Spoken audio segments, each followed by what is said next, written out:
Dear students, आज की classes बहुत ही ख़ास होने वाली हैं। आज हम लोग बहुत ही इम्पोर्टेंट टॉपिक पे बात करने वाले हैं। हम पढ़ने वाले हैं सब्जेक्ट, वर्ब, ऑब्जेक्ट। क्या होता है, कैसा होता है।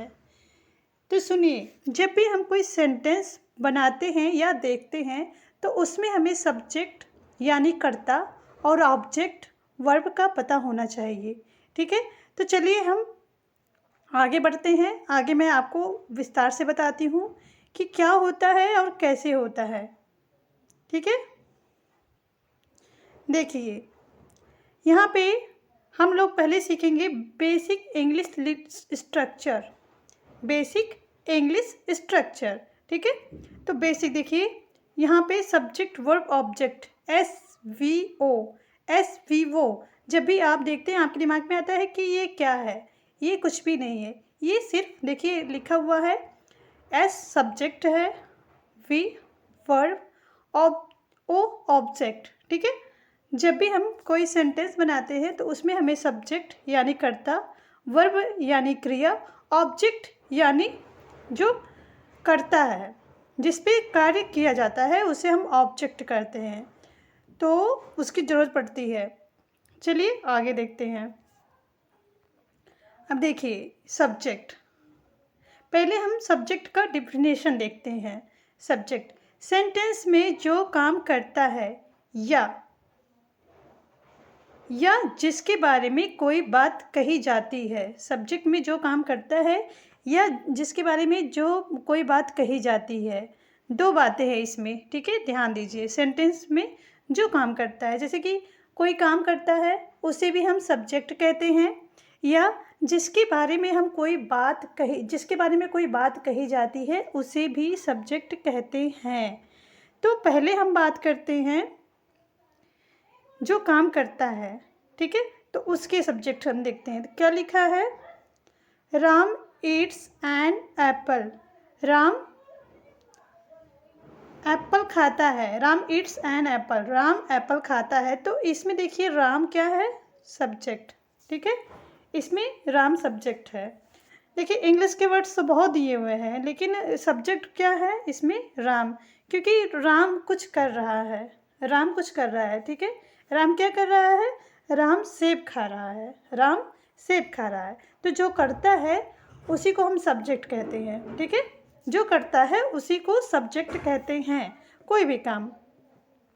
नेक्स्ट सेंटेंस है the cat is sleeping. The cat is sleeping, ठीक है। बिल्ली सो रही है। कौन सो रहा है, बिल्ली सो रही है। हम बिल्ली के बारे में बात कर रहे हैं, ठीक है। बिल्ली सो रही है, बिल्ली कर रही है, क्या कर रही है, सो रही है। तो इसमें भी सब्जेक्ट क्या है, द कैट। ठीक है, बिल्ली सो रही है तो बिल्ली ही सब्जेक्ट हो गई इसमें। देखिए they play football, they play football. तो दे प्ले फुटबॉल मतलब दे मतलब होता है वे खेल रहे हैं, फुटबॉल खेले, वे फुटबॉल खेल रहे हैं। ठीक है, तो इसमें क्या है, सब्जेक्ट दे है, सब्जेक्ट दे है। कैसे है, प्ले फुटबॉल, खेल रहे हैं फुटबॉल, कौन, वे, इसीलिए दे सब्जेक्ट है। उसी तरह से अब देखिए नेक्स्ट, सेंटेंस में जो काम करता है या जिसके बारे में हम बात करते हैं। अब देखिए हम दूसरे टॉपिक पे बात करते हैं। कौन सी टॉपिक, कि जिसके बारे में हम बात करते हैं, ठीक है, जिसके बारे में कोई बात करते हैं। तो अब यहाँ एग्जाम्पल दिया हुआ है, ठीक है, यहाँ पे एग्जाम्पल दिया हुआ है, इसे आप ध्यान से समझो, ध्यान से देखो। क्या लिखा है, the sky is blue. The sky is blue, the sky is blue. इसमें कोई काम नहीं हो रहा, हम किसी के बारे में बता रहे हैं। इसमें कोई काम कर रहा है नहीं, बस हम उसकी विशेषता को बता रहे हैं। द स्काई इज ब्लू, इसमें सब्जेक्ट क्या है, क्या आप पहचान रहे हो। देखिए the sky is the sky, इसमें द स्काई सब्जेक्ट है, ठीक है। इसमें द स्काई सब्जेक्ट है। Next, my sister is sleeping, मेरी सिस्टर सो रही है। माई सिस्टर, ठीक है। तो इसमें सब्जेक्ट क्या है, माई सिस्टर, क्योंकि वो भी सो रही है, मेरी बहन सो रही है, ठीक है। टुडे इज़ ट्यूसडे, आज मंगलवार है। तो इसमें विशेषता किसकी बताई जा रही है, आज की, कि आज जो है मंगलवार है, तो इसीलिए इसमें भी सब्जेक्ट क्या है, टुडे। ओके, देखिए मैं हर तरह से एग्जांपल दे रही हूँ, ये नहीं है कि सीधा सीधा आपको सेंटेंस बता दिया और पहले ही वर्ड दिया है वही सब्जेक्ट है, ऐसा नहीं है। देखिए, there was a king who lived in a palace. Okay, तो इसमें आप सोच रहे होंगे कि देयर सब्जेक्ट होगा, जी नहीं, देयर सब्जेक्ट इसमें नहीं है, ठीक है। There was a king who lived in a palace, एक राजा था जो कि एक महल में रहता था, ठीक है। तो इसमें क्या है, इसमें अ किंग सब्जेक्ट है, अ किंग, ठीक है, क्योंकि राजा ही सब्जेक्ट है, क्योंकि राजा रहता था, राजा कुछ करता था। तो जब भी इस तरह की कोई सेंटेंस हो तो आप उसमें जो करता है, ठीक है, या जिसके बारे में हम कोई बात करते हैं तो वही सब्जेक्ट होता है, जैसे कि मैंने आपको बताया। तो राजा ही कर रहा है तो इसलिए राजा सब्जेक्ट हो गया। There is a cat on the roof, there is a cat on the roof, देखिए देयर कभी भी सब्जेक्ट नहीं होता है, इसे आपको ध्यान देना है। देयर कभी भी सब्जेक्ट नहीं होता। इसमें क्या सब्जेक्ट है, आप ध्यान दो, इसमें भी अ कैट ही सब्जेक्ट है, ठीक है। On the roof, there is a cat on the roof, वहाँ एक बिल्ली थी जो छत पे थी, वहाँ एक बिल्ली एक छत पे थी। तो क्या, कौन था छत पे, बिल्ली के बारे में हम कुछ बात कर रहे हैं, ठीक है। अब हम बात करते हैं किसकी, ऑब्जेक्ट की।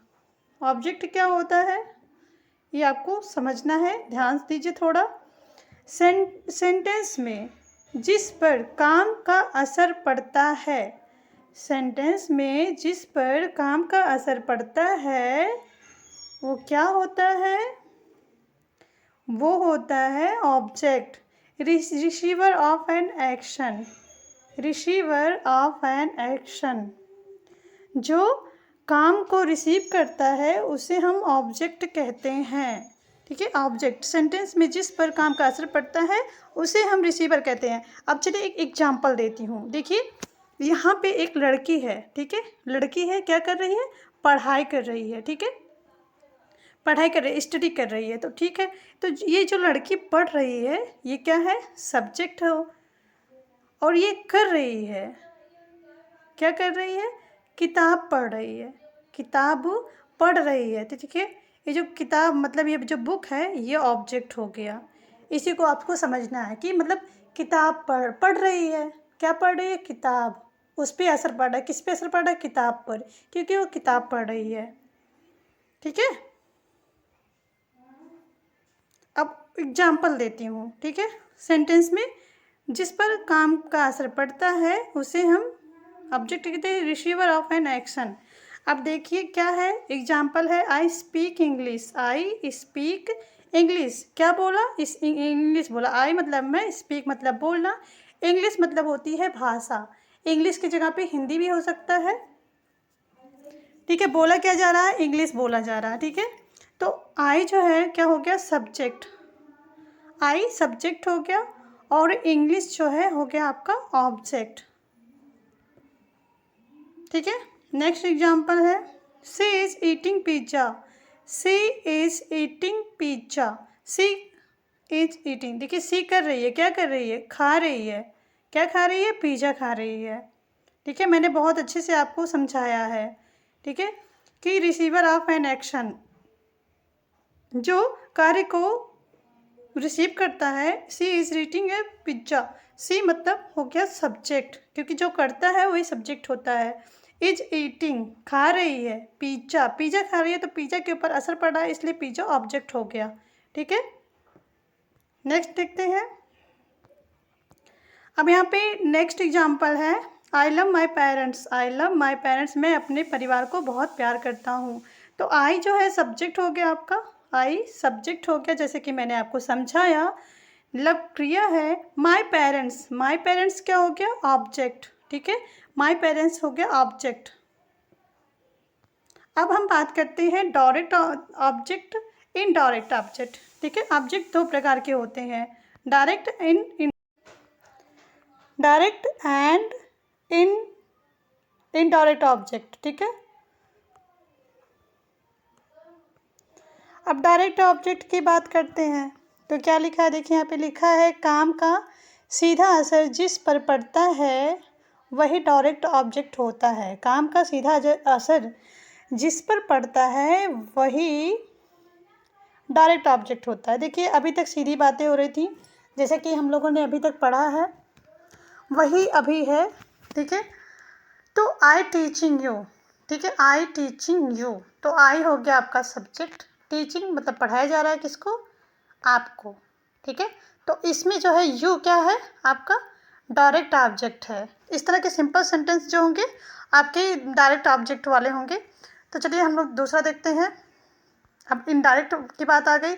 इनडायरेक्ट ऑब्जेक्ट है क्या, डायरेक्ट ऑब्जेक्ट का असर जिस पर पड़ता है या डायरेक्ट ऑब्जेक्ट जिसको मिल जाता है, ठीक है। डायरेक्ट ऑब्जेक्ट का असर, डायरेक्ट ऑब्जेक्ट का असर जिस पर पड़ता है या डायरेक्ट ऑब्जेक्ट जिसको मिल जाता है। जैसे कि अभी मैं बताती हूँ आपको। अब यहाँ पे फॉर एग्जांपल लिखा हुआ है ही सेंट मी अ मैसेज। अब इसमें आप देखिए दो दो ऑब्जेक्ट हैं, ठीक है, डायरेक्ट ऑब्जेक्ट है और इनडायरेक्ट ऑब्जेक्ट है। तो कौन कौन सा है, ही सेंट मी अ मैसेज, उसने मुझे मैसेज भेजा।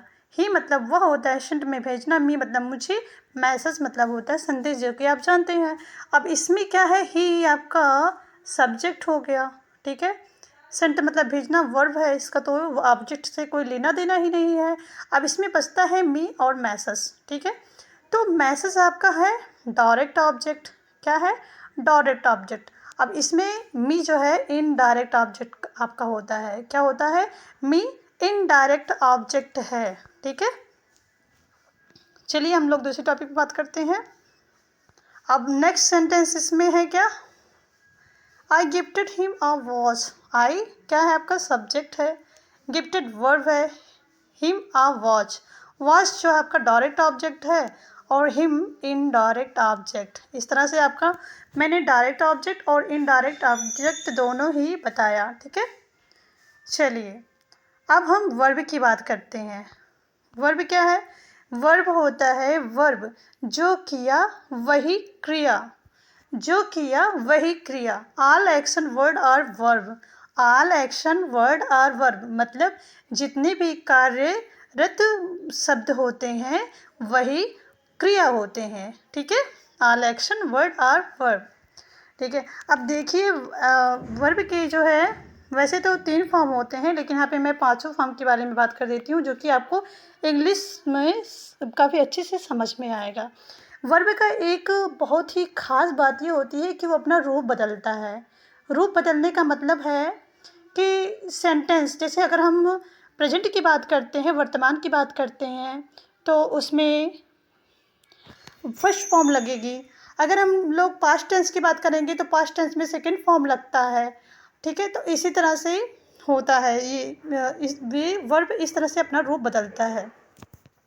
जैसे कि देखिए यहाँ पे दिया है ईट, ईट का मतलब भी खाओ होता है। तो ईट जो है फर्स्ट फॉर्म है, एट सेकंड फॉर्म, एट का मतलब खाया, ईटन मतलब खाया, जो कि हम थर्ड फॉर्म बोलते हैं, ठीक है। ईटिंग आईएनजी लग गई, खाओ, एड्स खाता है मतलब बहुवचन हो गया। गो का मतलब जाना होता है, वेंट का मतलब गया, ठीक है। गॉन मतलब जा चुका, गोइंग मतलब होता है जा रहा है, और गोज मतलब होता है जाता है। तो इस तरह से इसका मतलब होता है, ठीक है।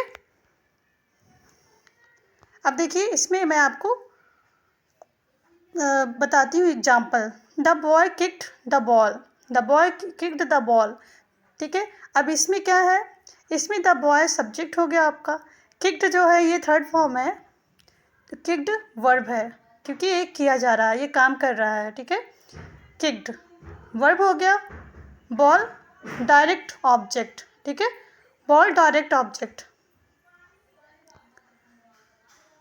आई give my sister a chocolate. I क्या है? सब्जेक्ट। गिव वर्ब है, मतलब क्रिया, क्योंकि कर रहा है। माई सिस्टर डायरेक्ट ऑब्जेक्ट है। अ चॉकलेट, चॉकलेट जो है डायरेक्ट ऑब्जेक्ट है। माई सिस्टर इनडायरेक्ट ऑब्जेक्ट, जैसा कि मैंने आपको पहले ही बताया। ठीक है, अब मैं आप लोगों को एक होमवर्क देती हूँ, इसमें आपको बताना है। ठीक है, grandfather told us a story. दादाजी ने हमें एक कहानी सुनाई। अब इसमें आप सब्जेक्ट, वर्ब, ऑब्जेक्ट सब कमेंट में बताएं। Thanks for watching. जय हिंद, जय भारत।